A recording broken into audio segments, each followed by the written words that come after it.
बद्रीनाथ को सृष्टि का 8वां बैकुंठ कहा गया है, जहां भगवान विष्णु 6 माह निद्रा में रहते हैं और 6 माह जागते हैं।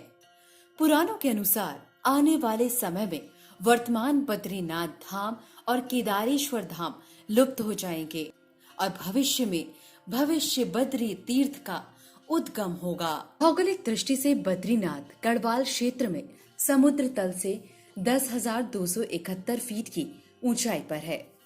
ऋषिकेश से बद्रीनाथ की दूरी 294 किलोमीटर है।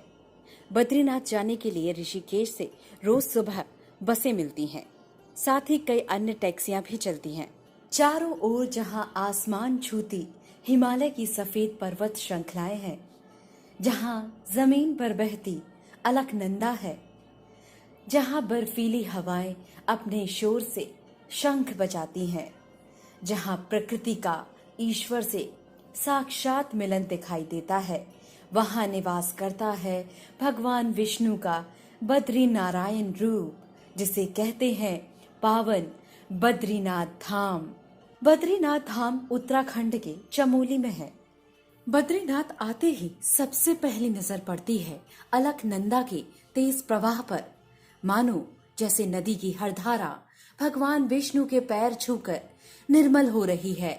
बद्रीनाथ को घेरे ये पहाड़ जैसे इस पावन पवित्र धाम के पहरेदार हैं और इन पर छाए बादलों को देखकर लगता है कि इन पहरेदारों ने सफेद मखमली पोशाक पहनी हुई है। हिमालय की पर्वत श्रृंखलाओं में होने के कारण सर्दियों के समय बद्रीनाथ धाम के कपाट बंद रहते हैं और फिर गर्मी आते ही जब बर्फ पिघलकर अलकनंदा में समाने लगती है, तब अप्रैल के आखिर से लेकर नवंबर की शुरुआत तक कपाट भक्तों के लिए खुल जाते हैं। इस स्थान पर पहले बद्री यानी कि बेर के घने पेड़ पाए जाते थे, जिस वजह से भी इसका नाम बद्रीनाथ पड़ा। हालांकि अब इन पेड़ों का कोई निशान तक नहीं बचा है। बद्रीनाथ मंदिर में भगवान विष्णु की 3 फीट लंबी शालिग्राम से निर्मित मूर्ति है, जिसके बारे में मान्यता है कि इसे आदि शंकराचार्य ने 8वीं शताब्दी में नारद कुंड से निकालकर मंदिर में स्थापित किया था। मान्यता है कि केदारनाथ और बद्रीनाथ के कपाट जिस वक्त खुलते हैं, उस समय मंदिर में जलने वाले दीपक के दर्शन का खास महत्व होता है। ऐसा माना जाता है कि 6 महीने तक बंद कपाट के अंदर देवता इस दीपक को जलाए रखते हैं। ये भी माना जाता है कि वेद व्यास ने महाभारत इसी जगह पर लिखी थी और नर नारायण ने ही अगले जन्म में अर्जुन और कृष्ण के रूप में जन्म लिया था।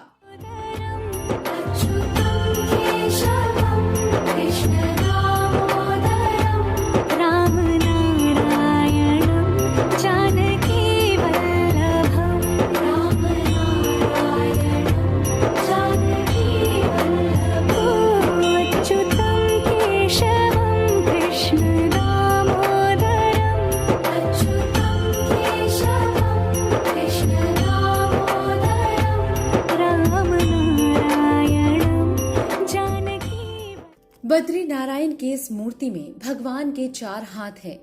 2 हाथ ऊपर उठे हुए हैं, एक में शंख और दूसरे में चक्र है, जबकि अन्य 2 पद्मासन की मुद्रा में है। मूर्ति के ललाट पर हीरा भी जड़ा हुआ है। गर्भगृह में धन के देवता कुबेर, देवर्षि नारद, उद्धव, नर और नारायण की मूर्तियां भी हैं।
के चारों ओर 15 और मूर्तियों की भी पूजा की जाती है।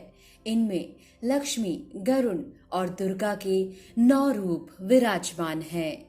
इस मंदिर को बद्री विशाल के नाम से भी जाना जाता है, क्योंकि इस मंदिर के पास 4 दूसरे मंदिर हैं जो भगवान विष्णु को ही समर्पित हैं।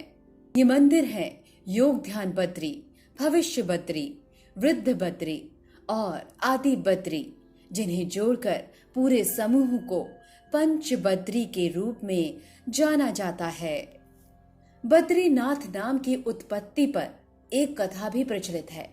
कहा जाता है कि मुनि नारद एक बार भगवान विष्णु के दर्शन के लिए क्षीर सागर आए, जहां उन्होंने माता लक्ष्मी को उनके पैर दबाते देखा। चकित नारद ने जब भगवान से इसके बारे में पूछा तो अपराध बोध से ग्रसित भगवान विष्णु तपस्या करने के लिए हिमालय की ओर चल दिए। भगवान विष्णु योग ध्यान मुद्रा में तपस्या में लीन थे तो बहुत ज्यादा हिमपात होने लगा। तप में लीन भगवान विष्णु बर्फ में पूरी तरह डूब चुके थे।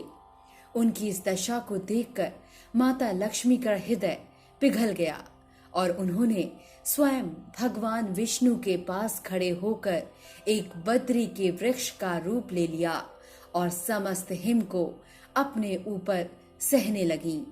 माता लक्ष्मी भगवान विष्णु को धूप, वर्षा और हिम से बचाने की कठोर तपस्या में जुट गईं। जब भगवान विष्णु ने अपना तप पूर्ण किया तो देखा कि लक्ष्मी जी हिमपात से ढकी पड़ी हैं। तो उन्होंने माता लक्ष्मी के तप को देखकर कहा कि हे देवी, तुमने भी मेरे ही बराबर तप किया है। आज से इस धाम पर मुझे तुम्हारे ही साथ पूजा जाएगा और तुमने मेरी रक्षा बद्री वृक्ष के रूप में की है, इसीलिए आज से मुझे बद्री के नाथ, बद्रीनाथ के नाम से जाना जाएगा। स्कंद पुराण में इस मंदिर का वर्णन करते हुए लिखा गया है कि स्वर्ग, पृथ्वी और नर्क तीनों ही जगहों पर अनेकों तीर्थ स्थान हैं, लेकिन बद्रीनाथ जैसा कोई तीर्थ ना कभी था और ना ही कभी होगा।